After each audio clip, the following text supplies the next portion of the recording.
नमस्कार। आज हम राष्ट्रीय आंदोलन का संगठन 1870 और 1947 के बीच ये अध्याय पढ़ने जा रहे हैं। ये कक्षा 8 का इतिहास विषय का अध्याय नंबर 11 है और इसका हम पहला भाग करने जा रहे हैं। इस पहले भाग में हम 1870 और 80 के दशक के बीच जो प्रमुख घटनाएं घटी और जिनकी वजह से भारतीयों के मन में अंग्रेजों के प्रति गहरा असंतोष पैदा हुआ, जिसने राष्ट्रीय आंदोलन को एक नई गति प्रदान की, उसकी बात करने जा रहे हैं। वो कौन सी घटनाएं थी?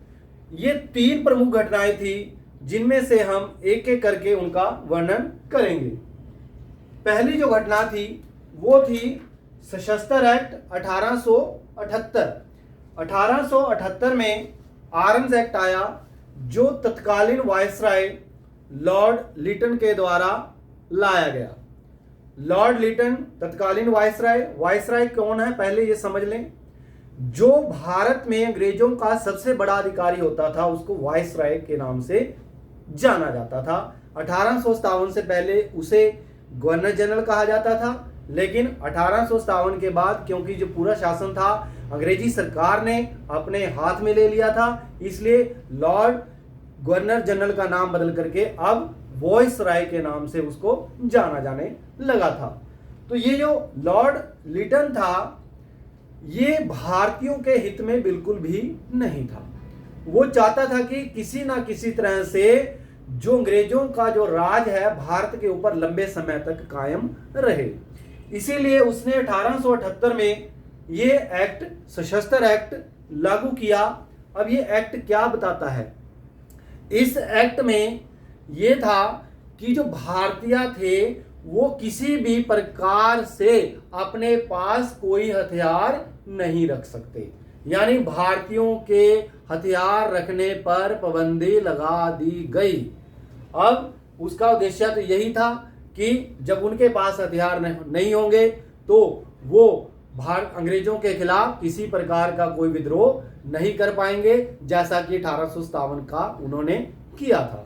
तो इस बात को लेकर के भारतीयों के मन में लॉर्ड लिटन के प्रति और अंग्रेजों के प्रति जो गुस्सा था वो ज्यादा गहरा होता चला गया और राष्ट्रीय आंदोलन जो था धीरे धीरे और आगे बढ़ने लगा।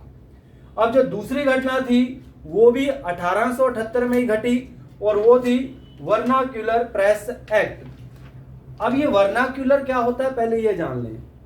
वर्नाक्यूलर क्या होता है कि उस काल में जो भी देशी भाषाएं बोली जाती थी या कोई बोलियां होती थी, चाहे वो बंगला थी, चाहे वो गुजराती थी, मराठी थी, कन्नड़ थी या अन्य कोई बोली थी, जिनको अंग्रेज कहते थे वर्नाक्यूलर, यानी अंग्रेज उनको वर्नाक्यूलर, क्योंकि देशी भाषाएं हैं इसलिए उनको वर्नाक्यूलर के नाम से वो जानते थे।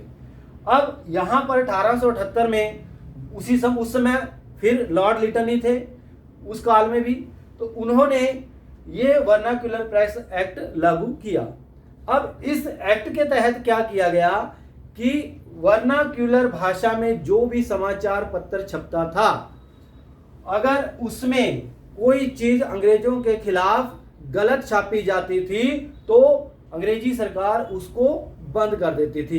एक प्रकार से भारतीय जो देशी भाषाएं थी वो उसमें जो समाचार पत्र छप रहे हैं उनके ऊपर बैन लगाया गया था, उनको प्रतिबंधित किया गया था, क्योंकि अंग्रेजों को लग रहा था कि इन समाचार पत्रों के माध्यम से वो कुछ ऐसा लिखा जा रहा है जो अंग्रेजों के हित में नहीं है। इसीलिए ये एक्ट लागू किया गया।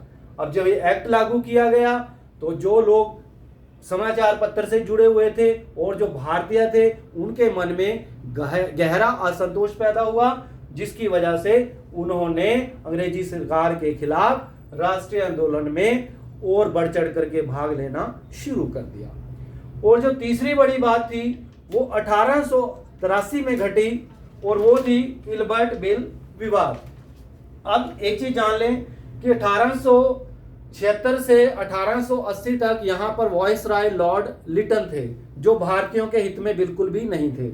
लेकिन 1880 और 84 के बीच यहां पर लॉर्ड रिपन वायसराय बनकर के आए और वो भारतीयों के प्रति एक अच्छी दृष्टि रखते थे।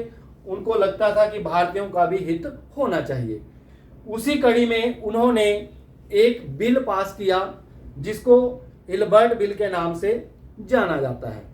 अब इसमें क्या था कि जो भारतीय न्यायाधीश होते थे, जज जो होते थे भारतीय, उनको अधिकार दिया गया कि वे भी अंग्रेजों की जो भी मुकदमा हो रहा है उसकी सुनवाई कर सकते हैं।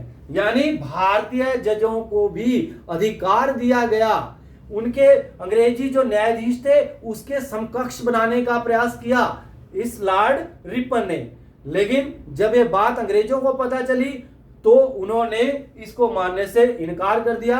वो कहने लगे कि कैसे एक भारतीय जो न्यायाधीश है कैसे अंग्रेजों के मुकदमे की सुनवाई कर सकता है। इसलिए उन्होंने उसका विरोध करना शुरू कर दिया और अंततः लॉर्ड रिपन को इस बिल को वापस लेना पड़ा। और जब इस बिल को वापस लिया गया तो भारतीय नाराज हो गए और धीरे धीरे जो राष्ट्रीय आंदोलन था वो और गति पकड़ने लगा, क्योंकि ये जो तीनों घटनाएं थी 1870 और 80 के दशक की, ये ऐसी ही घटनाएं थी। भारतीय जनमानस के मन में गुस्सा पैदा हो रहा था और उनको लग रहा था कि अब ये ऐसी घटनाएं ना घटें, तो उसके लिए जरूरी है कि यहां से अंग्रेजों को बाहर भेजा जाए। और वो तभी संभव है जब हम राष्ट्रीय आंदोलन में बढ़ चढ़ करके भाग लेंगे। तो आपको समझ आया होगा। इसी के साथ धन्यवाद।